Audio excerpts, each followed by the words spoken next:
Nos différents médias sont maintenant importés et classés dans Premiere Pro, passons tout de suite au montage. Dans le panneau projet, passons l'affichage en mode liste et ouvrons le chutier vidéo. Nous pouvons voir que les différentes vidéos ont été renommées pour vous suggérer un ordre de montage qui alternera les vidéos et les photos. Mais bien entendu, dans un cas courant, c'est au fur et à mesure du visionnage des vidéos que l'on détermine leur ordre dans le montage. Alors visionnons justement ce premier plan par double-clic sur son icône, ce qui l'ouvre dans le moniteur source et nous permet de le visionner avec ce bouton ou encore avec la barre espace. Ou pourquoi pas en parcourant rapidement le fichier comme ceci. Et notre but est donc de choisir une portion au sein de ce fichier puisque nous n'allons pas le monter dans sa durée intégrale, presque 8 secondes, 7 secondes, 23 images, mais de n'en prendre que 2 à 3 secondes. Alors lançons la lecture pour choisir où commencer ce fichier. Ici, ce serait sans doute intéressant. On peut revenir d'ailleurs un petit peu en arrière. On peut faire pareil avec les flèches gauche et droite au clavier pour aller en arrière ou en avant image par image.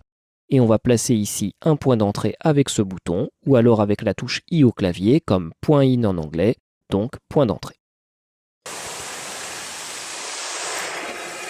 Grâce à cette lecture, je peux maintenant déterminer que je souhaite m'arrêter ici dans cette vidéo. Je place donc mon point de sortie avec ce bouton ou avec la touche O comme point out, c'est-à-dire tout simplement point de sortie. J'ai donc maintenant une portion dont la durée m'est indiquée ici, 2 secondes 22 images, presque 3 secondes, et le but c'est de rajouter ce fichier dans notre montage. Seul souci, nous n'avons pas de séquence pour le moment, ce que l'on appelle aussi une timeline, et donc voyons comment Premiere Pro nous permet de créer cette séquence en nous assistant intégralement sur ces réglages techniques de séquence. Pour cela, je viens sur la vidéo, je fais un clic droit et je choisis Nouvelle séquence à partir de l'élément. Vous voyez que Premiere Pro m'a créé automatiquement une séquence qui pour le moment porte le nom de mon fichier, mais je vais tout de suite la renommer. Je l'appelle Montage Aigle. Vous voyez que le nom se met à jour dans l'onglet. Et la séquence contient notre première vidéo et plus spécifiquement la portion de notre vidéo. Si l'on zoome en déplaçant cette barre vers la gauche ou encore avec la touche plus au-dessus des lettres au clavier, on peut donc s'approcher ici du début pour visionner le résultat. Alors par contre, nous souhaitons supprimer le son de cette vidéo. Or, quand je clique sur l'élément, vous voyez que la vidéo plus l'audio se sélectionnent ensemble. Alors comment faire ? Eh bien tout simplement en maintenant la touche Alt au clavier sur Windows ou la touche Option sur Mac, ce qui nous permet de cliquer sur l'audio, de ne prendre que l'audio et de le supprimer avec la touche de suppression au clavier.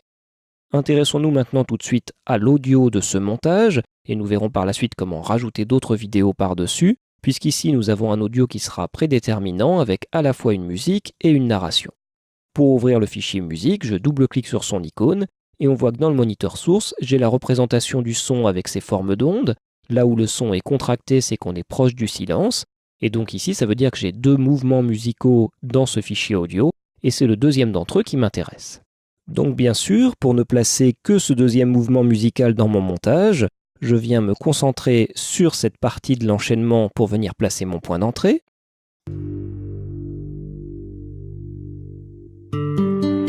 Je vais revenir quelques instants en arrière pour prendre les premières notes de guitare.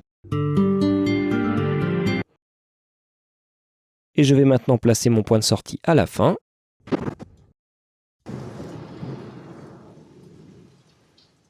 En plaçant mon point de sortie. Pour placer ce fichier audio, je vais cliquer sur cette icône ici, vous voyez, représentant une forme d'onde, et je réalise un glisser-déposer jusqu'à la piste audio 1. Voilà donc ma musique placée dans mon montage. Nous allons maintenant rajouter la narration, appelée aussi voix off ou commentaire. Et ici, je place à nouveau un point d'entrée. Par contre, je ne place pas de point de sortie, donc par défaut, le point de sortie, c'est la fin du fichier. Alors je vous montre maintenant une autre façon de placer ce fichier audio dans notre montage. Nous allons laisser la musique s'installer un petit peu avant de commencer le commentaire. Voilà, on va le démarrer à peu près ici. Et je souhaite donc mettre le commentaire sur l'une de mes pistes audio de mon montage, en l'occurrence la piste audio 2. Et pour faire cela, je dispose de ce petit carré avec A1 de marqué à l'intérieur, A1 représentant en fait l'audio actuellement ouvert dans le moniteur source. Je viens donc mettre ma source en face de la piste choisie. je mets bien la tête de lecture là où je souhaite placer ce fichier audio et j'appuie sur le bouton Remplacer, ce qui me permet, si l'on regarde là où nous nous trouvions, d'avoir notre commentaire qui a bien été placé sur la bonne piste à l'endroit de notre choix. Le pigargue à tête blanche est le seul aigle que l'on trouve Alors si vous regardez le vumètre audio, en Amérique du Nord. vous voyez que le son est presque bien réglé, c'est-à-dire que nous sommes autour de -6, il faut essayer de ne pas dépasser -6 pour rester sur un son bien équilibré. Par contre, bien entendu, le son n'est pas mixé, on entend très peu la voix par rapport à la musique. Il nous faut donc agrandir la piste audio comme ceci, par exemple, afin de voir apparaître les courbes de volume, et avec la plume, nous allons venir ici travailler en zoomant pour placer des points nous permettant de réaliser un fondu et de baisser le son ici sur la musique pour bien entendre le commentaire. Le pigargue à tête blanche. Alors écoutons notre fondu. Il est un petit peu trop rapide, il suffit tout simplement de recliquer sur le point et de les écarter pour qu'ils soient plus délicats. Le pigargue à tête blanche est... Et si on en avait besoin en cours de lecture, on pourrait déplacer notre point clé pour réajuster le volume. Autre chose que je veux vous montrer par rapport au réglage du son, c'est le fait qu'à tout moment, sur certains passages silencieux du commentaire, du Nord. À la fin du... nous pouvons créer 3 points clés afin de remonter très légèrement et très ponctuellement la musique. que l'on trouve en Amérique du Nord. À la fin du XXe siècle, c'est à manier avec parcimonie. Ici, vous voyez que le réglage est à faire avec délicatesse, donc il ne faut pas hésiter à agrandir les pistes audio, à remonter l'interface comme ceci, et à venir ajuster notre réglage. que l'on trouve en Amérique du Nord. À la fin du XXe siècle, On pourrait donc procéder de même sur les autres silences, et puis à la fin de notre morceau, si l'on clique sur fin au clavier pour voir la fin, et que l'on se redéplace un petit peu ici, on va pouvoir, sur la fin du commentaire, remettre 2 points clés pour que la musique revienne en prédominance. impressionnant. Bien, si nous travaillons maintenant le montage de nos vidéos par-dessus cette bande son, nous aurons une meilleure idée de notre montage et nous allons aller chercher donc notre plan vidéo 2 pour aller y chercher une portion. Je repère ici un aigle qui rentre dans le champ. Je prends donc une portion. Et ici, nous allons rajouter cette vidéo dans le montage, sans le son. Et pour cela, je vais tout simplement cliquer sur la petite pellicule comme ceci pour amener uniquement la partie vidéo de cette source. Alors un bon montage, c'est un contrôle et un réglage permanent de l'enchaînement des vidéos.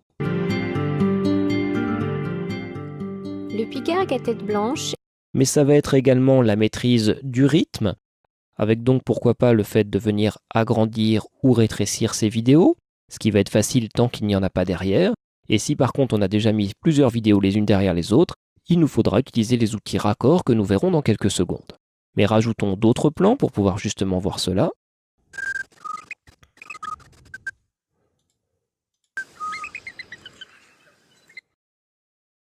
Ici, plaçons ce plan avec une autre méthode, le fait de vouloir le mettre sur la piste vidéo 1, donc voilà notre source ici, que l'on laisse bien en face la vidéo 1. On ne veut par contre pas le son de cette vidéo, on décoche donc A1 qui doit passer en gris foncé à la place de gris clair, ce qui veut dire qu'il n'est pas sélectionné. Par contre, il faut que la tête de lecture soit à la fin du plan 2, je le fais en appuyant sur la flèche du haut au clavier. Et donc, comme tout à l'heure, j'appuie sur le bouton Remplacer, ce qui place ma vidéo sur la piste de mon choix, comme on l'avait fait pour la piste audio de commentaire. le pigargue à tête blanche est le seul aigle que l'on trouve. Même principe si l'on veut insérer des photos. Ici mon plan 4, que je peux ouvrir dans le moniteur source et pour lequel je peux déterminer des points d'entrée et points de sortie si je le souhaite. Mais je peux également le glisser directement ici au niveau du montage. trouve en Amérique du Nord. À la fin du XXe siècle, cet oiseau était... On va s'arrêter ici et donc je raccourcis la photo en déplaçant la fin. Alors qu'en est-il maintenant si je souhaite rallonger ou raccourcir mes plans? Par exemple ici, Le pigargue à... si l'on veut laisser les aigles venir au-dessus du tronc d'arbre. Eh bien on peut le faire avec cet outil ici, l'outil raccord par propagation, qui me permet de prendre le début ou alors comme je le fais ici la fin d'une vidéo et de déplacer mon curseur vers la droite afin de rajouter de la matière Nous voyons clairement la matière que nous avons rajoutée, à tête blanche est le les aigles qui donc maintenant passent au-dessus du tronc d'arbre, et en conséquence, avec l'utilisation de cet outil raccord, les autres plans sont restés d'une durée identique, mais ont été décalés vers la droite. seul aigle que l'on trouve en Amérique du Nord. À la fin du XXe siècle, Alors par contre, cette approche peut poser souci, puisque par exemple si la photo 4 était censée être bien calée sur un texte donné, cela peut bien sûr ne pas convenir en termes de réalisation. Donc j'annule cette opération de raccord par CTRL Z et découvrons une autre approche de raccord possible, l'approche par modification compensée. Avec cette approche, lorsque je viens cliquer entre mes deux vidéos, eh bien lorsque je rajoute de la matière en déplaçant ma souris vers la droite, la matière rajoutée sur le premier plan est automatiquement supprimée sur le début du second plan. à tête blanche est le seul aigle que l'on trouve. Concrètement ici, si maintenant je refais l'opération dans l'autre sens, je vais moins voir les aigles sur le plan 2 Le pigargue à tête blanche et beaucoup plus voir celui-ci sur le plan 3. Alors vous voyez qu'au moment où on déplace les choses, on contrôle la nouvelle image de fin du premier des deux plans et la nouvelle image de début du deuxième plan. Autre approche possible de travail, le fait de vouloir se caler très précisément sur une phrase donnée. Par exemple ici, plaçons un point d'entrée, reprenons notre outil de sélection par défaut, était en passe de dépérir. et si l'on veut s'arrêter par exemple pile à la fin de dépérir, eh bien je clique donc ici sur le point de sortie et j'ai donc une durée spéciale 1 seconde 24 sur laquelle je souhaite mettre une vidéo, donc je vais aller chercher ma vidéo 5. Alors pour cela, je peux d'ailleurs double-cliquer pour ouvrir mon chutier, venir le placer ici au sein de ce groupe de moniteurs pour l'avoir plus facilement à portée de clic. Et donc, nous allons ici prendre le moment où l'aigle baisse sa tête, je mets uniquement un point d'entrée et je demande à remplacer. Première va alors se baser sur le point d'entrée et le point de sortie pour venir placer le plan. Il n'a pas placé l'audio puisqu'il était désactivé. L'oiseau était en passe de dépérir. Et Premiere Pro a automatiquement calculé la durée nécessaire pour ce plan. On peut d'ailleurs annuler pour aller prendre justement pile le moment où l'oiseau baisse la tête pour obtenir le résultat suivant. L'oiseau était en passe de dépérir. Enfin, si nous souhaitons changer ce qui se passe au sein d'un plan sans en changer la durée, nous pouvons utiliser cet outil ici, l'outil déplacer dessous. Il va nous permettre de garder la même durée pour ce plan, ici le plan 3, mais de changer son contenu. Je choisis donc en fait une nouvelle image de début et de fin. Et ça me donne donc ici ce résultat. Le pigargue à tête blanche est le seul aigle que l'on trouve en Amérique du Nord. Avec un autre mouvement de tête de l'aigle qui était différent, si j'annule, de celui que j'avais précédemment. On peut également le voir ici par-dessus le plan 5. Si on se déplace comme ceci, on va par exemple pouvoir prendre l'aigle quand il a la tête redressée, En passe de dépérir. ou alors aller le prendre quand il a la tête baissée. Voilà donc pour toutes ces techniques de montage que je vous laisse mettre en œuvre avec l'approche suivante. Je vous invite dans votre projet à importer le projet de montage qui est mis à votre disposition en version finale et qui contient plusieurs séquences que vous allez importer dans votre projet en cours, ce qui vous permet de garder votre propre travail en plus. Et vous allez donc trouver une séquence de suggestions de montage et une autre avec le montage qui a un premier assemblage de vidéos. Dans la suggestion de montage, nous avons placé un certain nombre de marques qui peuvent vous guider sur les durées possibles de chacune des vidéos et photos et donc vous donner une idée d'un certain rythme à imprimer dans votre montage. Et dans Montage version 1, vous avez ici le montage avec nos différents plans, ce qui vous permettra donc de voir les portions des plans que nous avons utilisés, avec quelle durée, etc. Bien, nous avons donc vu comment créer une séquence, de nombreuses approches pour placer nos médias dans notre séquence, qu'ils soient vidéo et audio, comment travailler leur durée, leur enchaînement, et donc toute la réussite de votre montage reposera sur ces différents outils au service de votre créativité.